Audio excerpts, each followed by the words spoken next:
ఏంట్రా అంత డల్ గా ఉన్నావు? ఏమైంది? ఎవరైనా ఏమన్నా అన్నారా? అవును, అందరూ అంటున్నారు. పోయి వ్యవసాయం చేసేవని పెళ్లి చేసుకున్నావు, సిటీలో ఉండి జాబ్ చేసేవని పెళ్లి చేసుకుంటే ఆనందంగా ఉందరు కదా అని. అంటే ఇప్పుడు మనం ఆనందంగా లేమా? మనం ఆనందంగానే ఉన్నాం, కానీ అందరికీ తెలియదు కదా. చూడు బుజ్జి, మనం ఆనందంగా ఉన్నట్లు మన మనసుకు తెలిస్తే చాలు, అందరికీ తెలియాల్సిన అవసరం లేదు. ఎవరో ఏదో అన్నారని నువ్వు బాధపడుతున్నావు, కానీ నేను ఈ మట్టిని నమ్ముకొని బ్రతుకుతున్నందుకు గర్వపడుతున్నాను. నీకోటి చెప్తా, గుర్తుంచుకో. సాఫ్ట్వేర్ తప్పు చేస్తే సిస్టమ్ ఆగుతుంది, డాక్టర్ తప్పు చేస్తే ప్రాణం ఆగుతుంది. అదే ఈ ప్రపంచంలో ఉన్న రైతులందరూ ఒక్కసారిగా ఒక్క సంవత్సరం పంట పండియకుండా ఆపేస్తే ఈ ప్రపంచానికే ఊపిరి ఆగుతుంది. మనం తినే బియ్యపు గింజ పైన మన పేరు రాసి ఉండదు, అది పండించిన రైతు పేరు రాసి ఉంటుంది. అది ఇంకుతో రాసి ఉండదు, అది వారి కష్టంతో, వారి శ్రమతో, వారి రక్తంతో రాసి ఉంటుంది.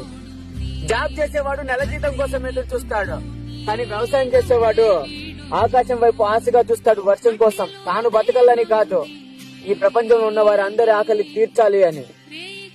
ఈసారి నీకెవరైనా ఇలా అంటే గర్వంగా చెప్పు, మట్టిలో పుట్టి మట్టిలో పెరిగి మట్టికే ప్రాణం పోసేవాడిని భర్తగా పొందాను అని చెప్పి. ఎందుకంటే అన్నాన్ని పెట్టేవాడు దేవుడైతే ఆ దేవుడికే ప్రాణం పోసిన వాడు రైతు.